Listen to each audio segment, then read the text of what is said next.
quando tem oportunidade, ele aparece, ainda mais contra o Flamengo. Ele estava guardando essa. E fora isso, o Cruzeiro se apresentou muito bem. Renata, se apresentou muito bem.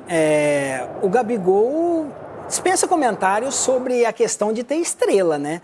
Até porque no momento tão decisivo da partida, no final do jogo, ele entra, né, nos minutos finais e tem essa grande responsabilidade de bater um pênalti contra o seu ex-clube, né? O seu ex-time, na verdade o time que ele torce, time de coração. Mas o que chama atenção é a partida do Cruzeiro. A ordem que o treinador deu para o Cruzeiro e a humildade que o Cruzeiro tá. Então não tem esse estrelismo, a vaidade foi jogada por terra ali. Por isso que o Cruzeiro cresceu, né? Então, parabéns à equipe do Cruzeiro, parabéns ao Gabigol e, acima de tudo, Cássio, parabéns, porque com toda humildade pegou tudo e está sendo uma das principais peças, né, do Cruzeiro nesse momento de virada do Cruzeiro. Vou deixar o comentário do Edu Dracena para o final aqui. Ronaldão, aproveita o gancho do Cicinho. Cássio precisava um desabafo há poucos dias, muito emotivo, nem todo mundo gosta da verdade emocional no futebol. E ele foi corajoso. E parece que depois que ele se aliviou, que tirou esse peso, o futebol do Cássio cresceu também. Sempre assim. O gigante de Minas tem um gigante no gol também. Porque o maior de Minas é o Cruzeiro lá, né?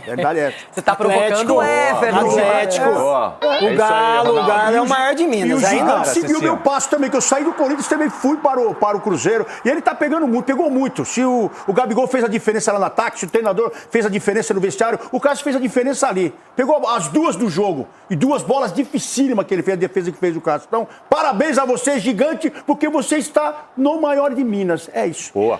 Edu, tá legal essa briga da artilharia aí, pela artilharia do campeonato. O Arrascaeta vem liderando, mas o Caio Jorge, não apenas porque foi definidor nessa partida, porque fez gol também outra vez, mas é um jogador que ele disse, eu tô com confiança, tô partindo pra cima. O que mudou no Cruzeiro? Foi a saída do Dudu? E 7 jogos, né, do Caio Jorge, 6 gols, né, Renato? Para você ver a confiança que o atleta tá, né?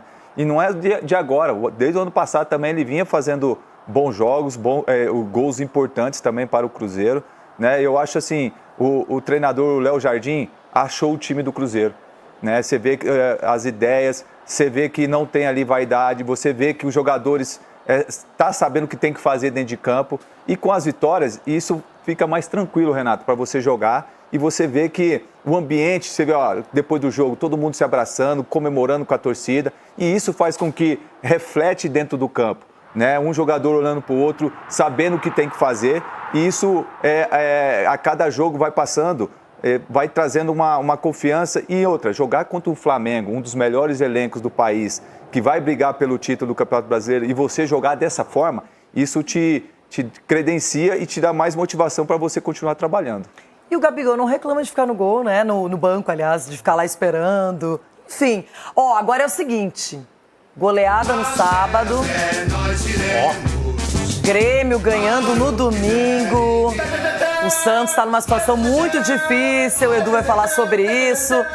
Mas é engraçado que tá todo mundo feliz, ou mais ou menos feliz nesse programa, menos eu.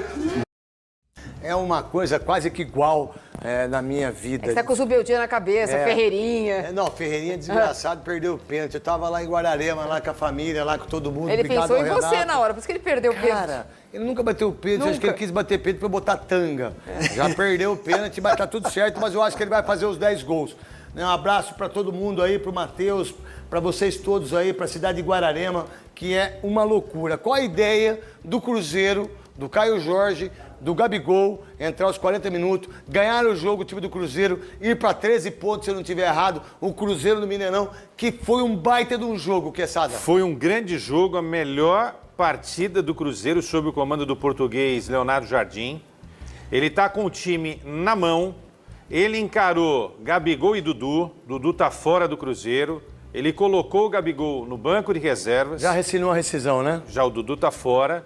E aí o Atlético Mineiro é um dos interessados, mas tem time aqui de São Paulo também de olho nesse movimento, só que é um cara que custa muito, né, Dudu? Se não abaixar um pouquinho, é capaz de não jogar em nenhum lugar aí. Mas enfim, então o empresário é bom, deve fazer algum bom negócio. Mas enfim, que partidaça fez o Cruzeiro. Se o Cruzeiro jogar assim contra os outros adversários, o Cruzeiro é postulante. Mas é difícil, né? É difícil, claro que é. Mas a partida foi magnífica. O Caio Jorge fez um golaço. E o Gabigol bate o pênalti, o Rossi espalma, Pega. ele vai lá e completa nessa grande vitória do Cruzeiro por 2-1. Um minuto para você, Marília Ruiz, depois um minuto Eu para acho o que o Godoy. começo foi bastante conturbado do Leonardo Jardim, né?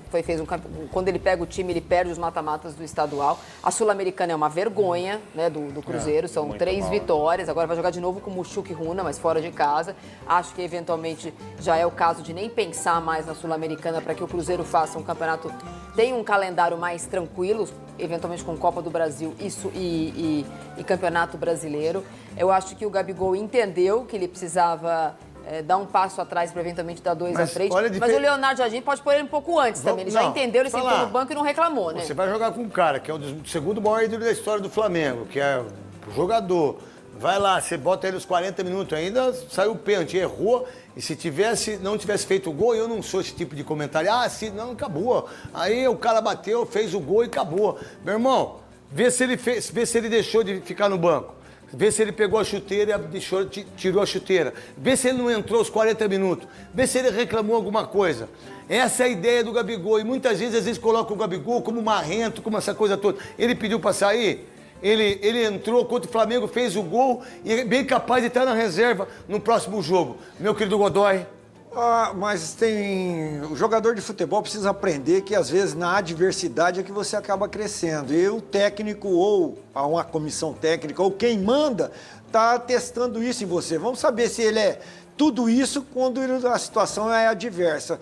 O Gabigol, o que eu vi dele de mudança mesmo foi física. Ele emagreceu. Pra caramba. Ele emagreceu. Pra caramba. Emagreceu. E outra coisa, se não tivesse bem fisicamente, fisicamente, ele não faria o gol. Como é que na hora tava que ele bate o descansado, pênalti descansado, e né? saiu em velocidade, foi lá, fez o gol, ganhou o jogo, fez gol contra o Flamengo. Mas não e aí, deixa bater mais pênalti, não, que ele bate pênalti mal pra caramba. imagina, você tá louco? Mas muito Deixa eu mal. falar, ele é muito mas monstro. muito mal. Desculpa, Godoy. Mas ele é um muito dos mal. caras que melhor bate pênalti. Eu acho que o Rossi sabia muito o posicionamento. Ele não comemorou, né? Como normalmente ele comemora. Ele deu entrevista no final, disse que o problema que ele teve com o Flamengo foi com o antigo presidente, mas que ele ainda gosta muito do Flamengo, quer que o Flamengo Ele saiu do comemore, Flamengo, mas o Flamengo não saiu dele. O coração dele está ficando azul.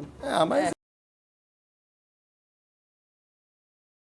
Galera, o Flamengo aí não deu conta do Cruzeiro que não vinha bem, né, nos últimos jogos aí. E nesse ranking, vamos ver como que tá o ranking agora, ó, o Botafogo, ele tá em 11º, com chance de subir aí, né, se vencer os próximos jogos. O Flamengo caiu para segundo, tá com 14 pontos depois da última derrota. E infelizmente aí o Botafogo não tá indo bem nos jogos, né? Por isso que ele tá nem entre os 10 melhores aí na tabela, né? Vamos ver quais são os próximos jogos do Botafogo. Vejam só, o último foi contra o Bahia, perdeu de 1-0. A gente devia ter vencido esse jogo. Mas o próximo jogo é amanhã, contra o Carabobo. Mas isso aqui é a outra da Libertadores, né? Do Brasileirão, ele vai jogar contra o Internacional dia 11 no domingo. E aí, pela Libertadores, ele vai jogar contra o Carabobo, depois na quinta rodada contra os Estudiantes e também tem um jogo contra o Flamengo, né? Nós vamos pegar o Flamengo aí no domingo do dia 18. Às 5h30. Então, o Botafogo aí tem que estar se preparando, né, para esse jogão. 2 jogos muito importantes e 2 times fortes, né, o Internacional e o Flamengo. E a gente tem que estar se preparando aí, os jogadores têm que estar prontos para estar jogando esses jogos. Se a gente vê na tabela, pessoal, o Internacional, ele está na frente do Botafogo. Ele vem de uma vitória e uma derrota, enquanto o Botafogo também vem de uma vitória e uma derrota, né? E eu acho que o Botafogo, ele tem sim uma chance de estar ganhando aí contra o Internacional. O Internacional não está bem. Esse jogo do Internacional que teve a vitória Não foi uma vitória surpreendente. E o Botafogo vai estar com, a gente espera, né, que vai estar com Bastos aí, com um time completo, né, para jogar contra esse Internacional. Contra o Bahia estava desfalcado, tinha 3 jogadores fora aí, que fazia parte do elenco principal. E a gente tem que conseguir reagir, né?